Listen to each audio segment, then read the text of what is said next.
할렐루야. 올해 고난주간 특별 새벽 기도회도 우리 하나님께서 우리들에게 허락해 주신 줄 믿습니다. 이번 새벽 기도 가운데 몇몇 청년들은 40분 넘게 걸어서 이 새벽 예배에 참여한다라고 합니다. 분주한 삶 가운데서라도 잠시 멈추어서 하나님을 잊지 않고 하나님을 찾으려 한다라는 청년들의 고백이 마음에 와 닿았습니다. 또한 어떤 청년들은 우리 계단 위에 놓여 있는 이 예수 그리스도의 십자가를 보면서 마음 가운데 참된 평화와 또 위로를 얻게 되었다라고 이야기합니다.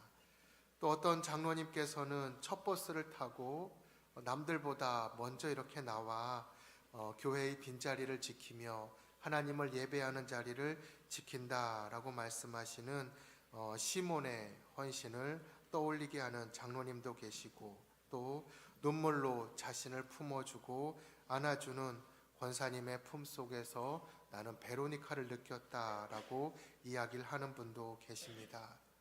그렇습니다. 예수님은 멀리 계시지 않고 어쩌면 가장 연약한 자의 모습으로, 때로는 무거운 짐을 짊어진 이웃의 모습으로 내 옆에 계시는지도 모르겠습니다. 그들을 향해 우리가 사랑과 섬김의 손을 내밀 때 우리 안에는 예수 그리스도의 보혈의 은혜가 충만해질 줄 믿습니다. 이번 고난 주간 우리는 특별히 예수님의 십자가의 길, 비아 돌로로사를 따라 걸어가고 있습니다. 이 길은 단순히 2000년 전에 예루살렘의 돌길이 아닙니다. 지금 우리가 살아가고 있는 이곳, 그리고 이 시간에도 예수님의 발걸음은 계속 이어지고 있습니다. 그 발걸음에는 쓰러짐도 있으며 침묵도 있었고, 고통 속에서 사랑을 멈추지 않으셨던 헌신도 이어지고 있습니다. 예수님께서 첫 번째 쓰러지셨던, 그리고 다시 일어섰을 때 그 힘은 무엇이었습니까? 바로 우리를 향한 사랑이었습니다. 우리를 향한 사랑, 바로 이것이 두 번째도 세 번째 쓰러졌을 때에도 결코 우리를 포기하지 않았던 그 사랑 때문입니다. 그 사랑이 오늘도 우리를 믿음으로 일으켜 세우고 있는 줄 믿습니다. 한 처소 한 처소를 묵상할 때마다 우리들의 마음속에도 그래서 질문이 생겨납니다. 나는 지금 누구를 위해 무거운 짐을 짊어지고 있는가? 내 곁에 쓰러진 이웃을 향해 나는 손을 내밀고 있는가? 내 삶의 베로니카처럼, 시몬처럼 살아가려고 하는 믿음은 지금도 내 삶에 있는가? 예수님의 길을 따라가며 우리도 그분처럼 낮아지고 멈추어 서고 함께 울고 함께 짐을 나눌 수 있다라면 이번 고난 주간은 그 어느 해보다 더 깊은 은혜의 시간이 될 것입니다. 예수님께서 걸어가신 길은 멀고 고된 길이었지만 결국은 부활의 아침을 향한 길이었음을 믿습니다. 우리의 고난도, 우리의 헌신도, 우리의 작지만 진실한 섬김도 결국은 부활의 영광으로 연결되어 있음을 우리는 확실히 믿습니다. 이번 한 주간 우리가 함께 드리는 이 특별 새벽 기도회가 단지 하나의 행사의 자리가 아니라 다시 한번 예수님이 십자가 앞에 무릎 꿇고 다시 사랑으로 일어서는 거룩한 자리가 되기를 소망합니다. 오늘은 7번째, 8번째, 9번째 처소에 대해서 살펴보려 합니다. 오늘도 우리 예수님은 고통과 무너짐이 반복되지만 그 가운데에서도 우리 주님의 사랑은 결코 멈추지 않고 있으며 우리 주님의 순종과 그리고 우리 주님의 은혜는 오늘도 더욱더 빛나게 되는 줄 믿습니다. 오늘 이제 7번째 처소 살펴보겠습니다. 우리 주님은 두 번째로 넘어지셨습니다. 신체적인 한계가 있었지만 사랑으로 인내하셨습니다. 누가복음 23장 26절입니다. 그가 찔림은 우리의 허물 때문이요 그가 상함은 우리의 죄악 때문이라. 그가 징계를 받음으로 우리는 평화를 누리고 그가 채찍에 맞음으로 우리는 나음을 받았도다. 그들이 예수를 끌고 갈 때에 시몬이라는 구레네 사람이 시골에서 올라오는 것을 붙들어 그에게 십자가를 지워 예수를 따라가게 하더라. 아멘. 예수님은 이미 한 번 넘어지셨습니다. 하지만 이번 두 번째 넘어짐은 단순한 반복이 아니셨습니다. 예수님께서 이번 두 번째 넘어지는 쓰러지심은 신체적인 한계에 부딪힌 우리 주님의 고통의 절정을 상징하는 것입니다. 우리 주님은 이미 채찍으로 인해서 온 몸이 찢겨졌고 머리에 흐르는 가시면류관과 그리고 계속해서 흐르는 피와 땀으로 인해 그리고 땅바닥에 박혀 있었던 거친 돌들로 인해 길 위에서 한 걸음도 더 내디딜 수가 없었습니다. 어깨를 짓누르는 그 무거운 십자가, 그 고통은 말 그대로 인간이 감당할 수 없는 무게 그 자체였습니다. 우리 예수님은 완전한 인간이셨기에 이제 육체의 한계의 끝까지 도달하셨던 것입니다. 그럼에도 불구하고 우리 예수님은 그 고통을 감내하며 또 걸어가고 계십니다. 이는 단지 육체적 고통이 아니라 우리의 죄를 짊어지신 사랑의 발걸음이었습니다. 예수님은 넘어졌습니다. 예수님은 쓰러졌고 예수님은 무너졌습니다. 그럼에도 불구하고 우리 예수님은 다시 또 그 자리에서 일어나려고 몸부림치셨습니다. 도대체 왜 그러셨을까요? 그 이유를 이사야 선지자는 이렇게 고백합니다. 그가 징계를 받음으로 우리는 평화를 누리고 그가 채찍에 맞음으로 우리는 나음을 받았도다. 그렇습니다. 우리 예수님의 쓰러지심은 바로 우리의 회복을 위한 것이었습니다. 예수님께서 친히 무너지심으로 우리를 일으켜 주셨고 예수님께서 친히 고통 당하심으로 우리에게 참된 평화를 주셨습니다. 레위기에서 말하는 화목제는 하나님과 인간 사이의 평화를 위한 제사였습니다. 자원하여 드리는 제사였고 그 고기를 함께 나누며 기쁨의 교제를 나누는 제사였습니다. 우리 예수님의 두 번째 쓰러지심 가운데 하나님과 화복하기 위해 자발적으로 짊어진 십자가의 무게가 있고 그 고통의 끝에 우리와 함께 나누고자 하는 평화가 담겨 있었습니다. 예수님께서 두 번째로 쓰러지셨을 때 우리는 그분의 숨소리를 들을 수 있기를 원합니다. 거친 돌 위에 무너진 몸에서 터져 나오는 그 신음소리는 단지 고통의 무게가 아니었습니다. 바로 내가 너를 위해 여기까지 왔다라고 하는 사랑의 속삭임입니다. 우리 예수님의 육체는 무너졌지만 그러나 우리를 향한 예수님의 사랑은 결코 꺾이지 않았습니다. 우리는 여기서 신체적 한계를 넘어서는 예수님의 사랑과 인내를 보게 됩니다. 내가 너를 위해 여기까지 왔다. 내가 너 대신 이 고통을 짊어진다. 주님의 이 두 번째 넘어지심에서 우리는 이렇게 고백할 수밖에 없습니다. 주님의 사랑은 끝이 없습니다. 육체는 비록 무너져도 우리 주님의 사랑은 결코 무너지지 않는 것을 믿습니다. 사랑하는 서림의 성도 여러분, 우리도 삶을 살아갈 때 지칠 때가 있습니다. 몸이 아프고 관계가 힘들고 기도에도 응답되지 않으며 내가 도대체 무엇을 하는가 라는 생각이 들 때, 바로 그럴 때 우리는 쓰러지게 됩니다. 두 번째, 세 번째 쓰러질 때 이렇게 말하고 싶을 수도 있습니다. 이제 더는 못 가겠다. 그러나 바로 그때 우리 곁에 계신 예수님께서 우리들에게 또 말씀해 주시는 줄 믿습니다. 나도 쓰러졌단다. 너보다 먼저. 하지만 다시 일어났단다. 여러분, 그렇습니다. 넘어지는 것은 괜찮습니다.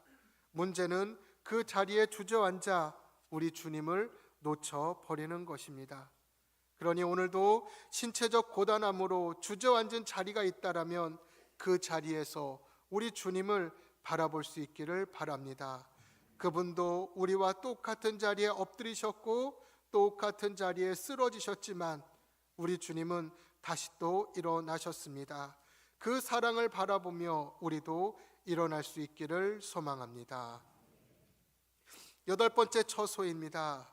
이제 우리 주님은 십자가의 길을 걸어가다가 자신을 향해 나온 예루살렘의 여인들을 향해 주님께서 말씀하시며 회개의 눈물로 초대하십니다. 누가복음과 로마서 말씀입니다. 예수께서 돌이켜 그들을 향하여 이르시되 예루살렘의 딸들아 나를 위하여 울지 말고 너희와 너희 자녀를 위하여 울라. 곧 우리가 원수 되었을 때에 그의 아들의 죽으심으로 말미암아 하나님과 화목하게 되었은즉 화목하게 된 자로서는 더욱 그의 살아나심으로 말미암아 구원을 받을 것이니라. 아멘. 우리 예수님께서 골고다를 향해 무거운 십자가를 짊어지고 가십니다. 그때 그분 주변에는 여인들의 울음소리가 가득했습니다. 그분이 지나가실 때마다 사람들의 시선은 말할 수 없는 고통과 피범벅이 된 예수님의 얼굴에 머물렀습니다. 특별히 여인들은 가슴을 치며 슬퍼하고 눈물을 흘렸습니다. 바로 그 순간 예수님은 걸음을 멈추셨습니다. 자신이 당하고 있는 고통에만 집중하신 것이 아니라 오히려 여인들을 향해 몸을 돌려 말씀하십니다. 예루살렘의 딸들아 나를 위하여 울지 말고 너희와 너희 자녀를 위해 울라. 이 말씀은 단순한 위로의 말씀이 아닙니다. 예수님은 단순히 자신을 바라보며 슬퍼하는 여인들을 돌보아 주며 감정을 달래주는 것이 아니었습니다. 그것보다 훨씬 더 깊은 곳을 향해 말씀하고 계셨던 것입니다. 우리 주님의 말씀은 그 뜻입니다. 동정에서 그 울음이 멈추지 말고 회개로 이어져야 한다라고 말씀하시는 겁니다. 보통 사람 같으면 자기의 아픔으로도 감당이 안 되는 상황임에도 불구하고 우리 예수님은 울고 있는 여인들에게 다가오셔서 오히려 그들을 위로하시고 그들의 눈물을 회개의 눈물로 이끌고 계십니다. 예수님의 눈빛을 한번 상상해 보시기 바랍니다. 피와 땀에 젖은 눈물, 고통으로 휘청거리는 걸음 속에서도 우리 주님은 여인들을 똑바로 바라보십니다. 그리고 그 시선 속에서 깊은 연민과 사랑 그리고 절절한 마음을 담아 말씀하십니다. 우리는 십자가를 바라보며 종종 예수님의 고통을 생각하며 눈물을 흘릴 때가 있습니다. 그러나 주님은 우리들의 그 눈물을 향해 동정에 머물지 말라라고 말씀하십니다. 나를 위하여 울지 말고 너 자신을 위하여 울라라고 말씀하십니다. 감정으로만 머물지 말고 삶으로 회개하라라고 말씀하십니다. 눈물을 흘리며 예배하고 있지만 여전히 용서하지 못하고 회개 없이 살아가는 우리들의 신앙의 모습은 없습니까? 십자가를 바라보며 마음에 울컥하는 마음은 있지만 정작 내 마음 속에 있는 죄, 주님 앞에 고백되지 못한 죄들, 지금도 나를 넘어뜨리고 지금도 나를 쓰러뜨리고 있는 죄악들은 우리들 안에 없습니까? 우리 주님은 우리를 향해 예수님의 고난 때문에 슬퍼하지 말라라고 말씀하시며 너희의 죄 때문에 슬퍼하라라고 말씀하십니다. 이것이 바로 예수 그리스도의 사랑의 본질인 것입니다. 우리 주님은 십자가 위에서 위로받기를 원하셨던 것이 아니라 내가 걸어가는 이 십자가는 너희의 죄 때문이다라는 것을 말씀하셨던 것입니다. 예수님의 십자가는 하나님과 우리 사이의 관계를 회복시킬 뿐만 아니라 이웃과의 깨어진 관계도 회복시킵니다. 화목제는 하나님과의 화해뿐만 아니라 함께 나누는 잔치였습니다. 제사를 드린 후에 고기의 일부는 제사장과 가족과 이웃이 함께 먹습니다. 먹으며 함께 웃고 함께 웃으며 함께 울고 공동체가 다시 연결되는 자리였습니다. 우리 예수님은 여인들에게 주신 말씀도 꼭 같습니다. 너희 자신을 위하여 울라. 오늘도 우리 주변에는 자녀 문제로 인해, 병든 가족으로 인해 외로움으로 눈물 흘리는 사람들이 있습니다. 우리는 얼마나 자주 그 눈물 앞에 멈춰 서고 있습니까? 예수님처럼 걸음을 멈춰 누군가의 눈물 옆에 서 있는 것, 그것이 바로 오늘 우리의 제단이 되고 그 자리에 울려 퍼지는 하나님의 향기로운 제물이 될 줄 믿습니다. 예수님은 고통 속에서 우리를 향한 마음을 놓지 않으셨습니다. 자녀를 걱정하는 이들에게 오히려, 자신을 걱정하는 이들에게 오히려 회개의 귀를 권하셨던 예수님의 시선은 오늘 우리들에게 향하고 있습니다. 내가 너를 위해 울고 있다. 너도 너 자신을 위해 울라. 우리 주님의 그 고통스러워하는 몸짓 속에, 십자가의 저 붉은 보혈 속에는 우리의 죄를 위해, 우리의 죄를 발견하고 죄 가운데 벗어나라 말씀하시는 주님의 거룩한 음성이 담겨 있는 것입니다. 9번째 처소입니다. 우리 주님은 다시 또 세 번째로 넘어지셨습니다. 이사야서 53장 그리고 히브리서 12장 말씀입니다. 그는 멸시를 받아 사람들에게 버림받았고 간고를 많이 겪었으며 질고를 아는 자라. 마치 사람들이 그에게서 얼굴을 가리는 것 같이 멸시를 당하였고 우리도 그를 귀히 여기지 아니하였도다. 그는 실로 우리의 질고를 지고 우리의 슬픔을 당하였거늘 우리는 생각하기를 그는 징벌을 받아 하나님께 맞으며 고난을 당한다 하였노라. 믿음의 주요 또 온전하게 하시는 이인 예수를 바라보자. 그는 그 앞에 있는 기쁨을 위하여 십자가를 참으사 부끄러움을 개의치 아니하시더니 하나님 보좌 우편에 앉으셨느니라. 너희가 피곤하여 낙심하지 않기 위하여 죄인들이 이같이 자기에게 거역한 일을 참으신 일을 생각하라. 아멘. 우리 예수님은 이제 골고다 언덕, 바로 그 마지막 언덕을 눈앞에 두고 있습니다. 하지만 그 언덕을 오르던 예수님께서 세 번째로 넘어지셨습니다. 이미 채찍에 맞으시고 어깨에는 무거운 십자가로 인해 두 다리는 이미 힘이 다 빠진 상태였습니다. 그렇게 그분은 또다시 땅에 넘어질 수밖에 없었습니다. 예수님은 이제 더는 걸어갈 수 없는 자리, 육체뿐만 아니라 마음과 영혼까지 무너지는 바로 그 자리, 가장 낮은 자리까지 내려가셨습니다. 이 무너짐의 자리는 인간의 가장 낮은 자리를 경험하는 하나님의 사랑의 증거였습니다. 왜 또 넘어지셨을까? 바로 사랑하기 때문입니다. 한 번 넘어지셨다면 그래도 버틸 수 있습니다. 두 번째 넘어지셨다면 마음이 꺾이기 시작했을 것입니다. 세 번째, 그것은 어쩌면 존재 자체가 무너지는 순간일 수도 있습니다. 더는 못 가겠다, 더는 갈 수가 없다, 더는 올라갈 수가 없다라고 생각되는 바로 그 순간이었을 것입니다. 그러나 그때도 우리 예수님은 이 정도면 됐어 라고 생각하며 십자가를 포기하지 않고 다시 또 일어나셨습니다. 히브리서 기자는 예수님을 이렇게 말씀합니다. 믿음의 주요 온전케 하시는 이인 예수라고 말씀합니다. 그러면서 우리 예수님은 앞에 있는 기쁨을 위하여 십자가를 참으셨다라고 선언합니다. 예수님께서 바라본 앞에 있는 기쁨은 무엇일까요? 바로 오늘을 살아가고 있는 우리입니다. 구원받고 회복되어 평화 가운데 살아갈 우리들을 바라보시며 바로 그것을 우리 주님은 바라보시며 마지막 십자가까지도 세 번째 넘어지셨다가도 다시 또 일어나시게 되었던 것입니다. 내가 너를 위하여 끝까지 가겠다라고 말씀하시는 그 예수님의 음성이 오늘 우리들에게 들려지기를 소망합니다. 사랑하는 서림의 모든 성도님들, 그래서 세 번째 넘어짐은 실패의 상징이 아닙니다. 그것은 화목제물로 드려진 예수님의 사랑의 절정이었습니다. 예수님은 단지 고난을 참은 것이 아니라 감사함으로 받으셨던 것입니다.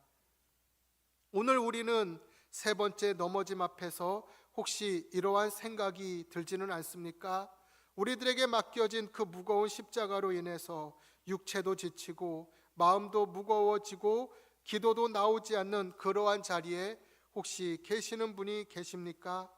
주님은 그 누구보다 깊은 무너짐의 자리를 경험하셨고 그 무너짐을 통해 오늘 우리를 끌어 안으신 줄 믿습니다. 그리고 그 자리에서 다시 또 일어나셨습니다.